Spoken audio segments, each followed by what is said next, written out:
I was going to say I was struck by what Alan Bissett said right at the start in Lanark when he read about Alistair Gray's vision of the Glasgow being maybe invisible to itself in 1981, just after the destruction of a lot of its industry, its people and its identity. And that really, really struck a chord with me because I moved here in '89 as a student to study at Strathclyde. And I was already in love with the city because my mum had been born here.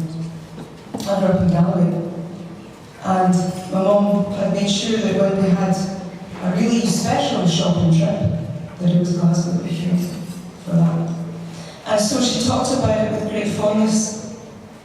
And that was very gradually seeped in and became part of me. And when I decided to go to university, I applied all over Scotland, but I knew that I was going to go to Glasgow, no matter what. And I did. And I came up to study, and I didn't come to study music, but I was absolutely sabotaged by the city and its music scene.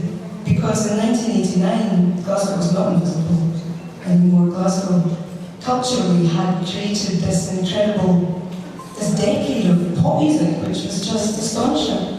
All these bands that we loved at the time that we listened to, Deacon Blue, one of them, all these bands, Love and Money, Hipsway, I went to see them just the other day, they reformed, BBC was fantastic, loved it. Couldn't go see them at the time, it was too young. And this inspired me. By the time that I arrived in Glasgow, there was a Lancashire scene, Bells Hill scene. We had been expanded to Vintage Fan Club. There was all these incredible bands that were internationally successful, and we thought, or I thought, right, that's it, sack this size thing. I want to be in a band. That was it. I was destined to never make a living. But Galloway, this next song, is just a little throwback to a tale.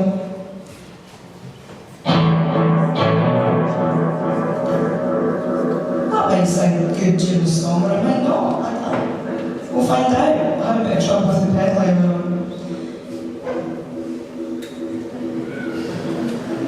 1985, Galloway Forest Park. That's wrong, that's the next song. Forget I said that. 1985, Oran Mor Park in Castle Douglas. I was 14, and it was the summer, and me and my pals, that was our patch. It's our patch. And there were other girls from another place. They were actually from England. And they come in a caravan, and they were having a holiday. And this was the summer, and we were bored, and so we just ended up having a kind of silent fight.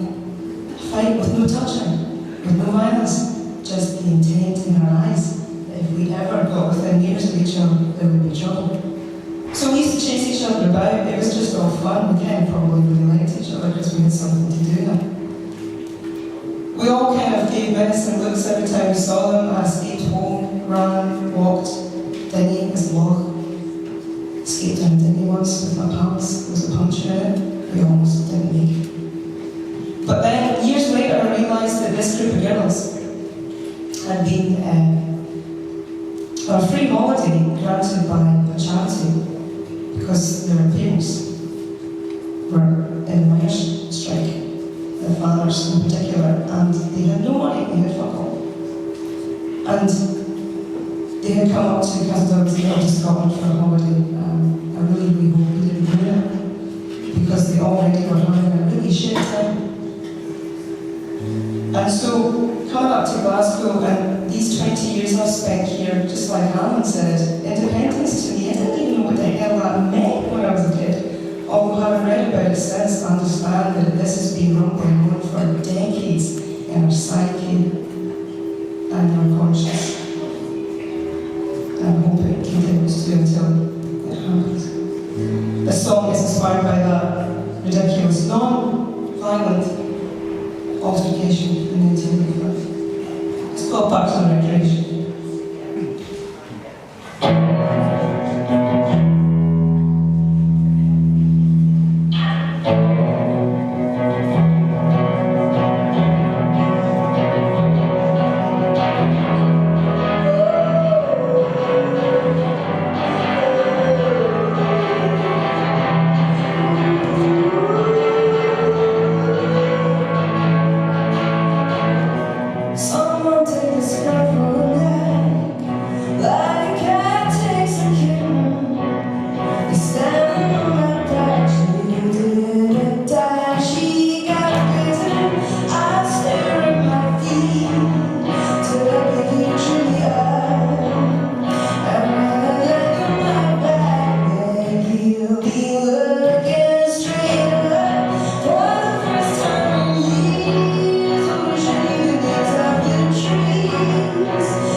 ocean stays. Boy, the night sees a man terrified. I came down to welcome you home, but the life becomes life for a night ahead. She gets high and scream around the corner. We used to performance. I rested my let go. She cannot hold conversation, and there was a trespass to pass the memory. And she might privacy came here to interrupt shots. Can you see the tire tracks of where I did fall? I didn't turn the thing to her. She turned back, she hit the wall. But what I mean is I run to the front, and now I'm surrounded. Somebody she knows that it all was her fault.